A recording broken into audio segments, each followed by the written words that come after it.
lot of great questions this week, so let's dive right into it. UFC face swap, essentially asking how do you match up the top 6 players in the UFC welterweight division. At the very top, you undisputedly have to do Kamaru Usman versus Jorge Masvidal for the UFC welterweight title. I know there's some issues going on in booking this fight right now, but it has to be made. They have to figure this out. Lest we forget, Jorge Masvidal, the 2019 Fighter of the Year, knocks out Darren Till, knocks out Ben Askren in record-setting fashion, and then wins the BMF title against Nate Diaz. This fight seems to make itself, but there's some issues going on. Hopefully they can get it done. Right behind that, I think the matchup, the number one contender fight that has to be made, Gilbert Burns versus Leon Edwards. Both these guys have been red hot in the welterweight division of late. Edwards 8 straight wins, Burns 5 straight wins. I think these guys really need to be put in that cage together to sort out who is the very clear number one contender after Jorge Masvidal. I just think that would be a great booking, a lot of fun in there. Of course, that leaves the 2 rivals, the 2 former teammates, the 2 former interim and undisputed UFC welterweight champion, Colby Covington, Tyron Woodley. You got to do this fight. We have been waiting to see it for a very long time. It hasn't materialized timing-wise. Each man claims the other one is scared. The other one's turned each other down. Well, Woodley claims he's already been offered this fight again after his recent loss to Gilbert Burns. Hopefully it gets done, because this is absolutely a matchup we must see, and it would be a real shame if it didn't come to fruition before all is said and done. Do you think there is a long-term future for the flyweight division? Tough call there. I do think that the flyweight division is going to stick around. Of course, Henry Cejudo now gone. The vacant title fight between Joseph Benavidez and Davison Figueiredo went a bit haywire back in February with Figueiredo missing weight, but they have rebooked that fight for July 18th for the vacant title again. And I think this is more or less going to be the way the flyweight division is just going to continue going. There's going to be a title fight sprinkled here and there on a fight night card or something like that. You'll see some flyweight fights sprinkled around various fight cards. We of course have Jussier Formiga versus Alex Perez on UFC 250 that's buried on the early prelims. I think it's just going to continue being the way we've seen the flyweight division handled for the majority of its time.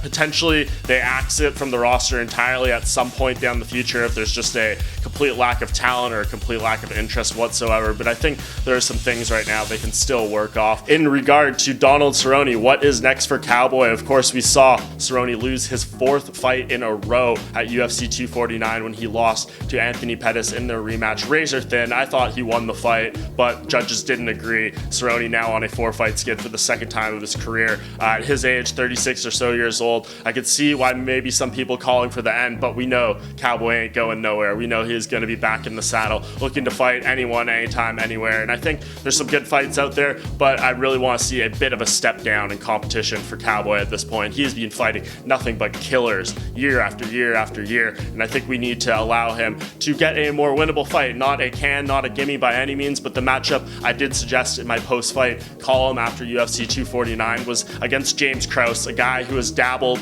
between various weight classes, lightweight, welterweight, a fan favorite, and I think he deserves an opportunity like Cerrone. Of course, we remember what happened earlier this year when he stepped in and fought Trevin Giles on just 1 day's notice, put on the fight of the night, just didn't have enough steam really from no training for that fight. So I'd like to see Krause get an opportunity against someone like Cerrone. I think that's a winnable fight for both guys coming off the recent losses, and I think a fun matchup to get the winner back on track. Yes, not the highest stakes in the world, but you could slide that on any fight card any day and people would gladly watch it.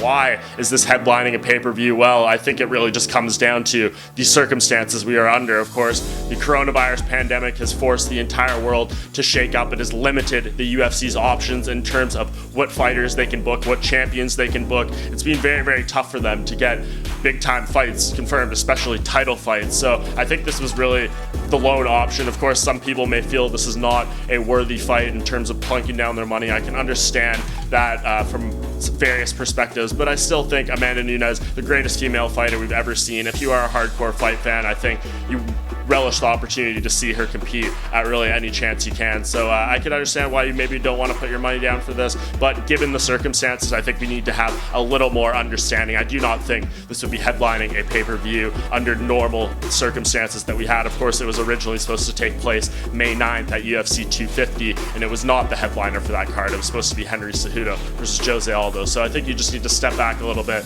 put some perspective on this thing, and then you'll understand why this is headlining a pay-per-view. How great will it do on pay-per-view? I don't know. Obviously it will not do UFC 249 levels, which is reported around 700,000 buys, but I think they will do an okay number. I think the people who are at home Saturday night wanting to watch some fights will pay their money, because not only is this a solid main event in terms of what they can do right now, the champion's available, but the main card's pretty damn good too if you're a hardcore fight fan. So I'll be watching. I'm sure obviously it's my job, and I'm sure a lot of you out there watching this video will be tuning in one way or another as well. So thank you for joining me today on the Twitter mailbag, and we will be back next week to answer more of your questions.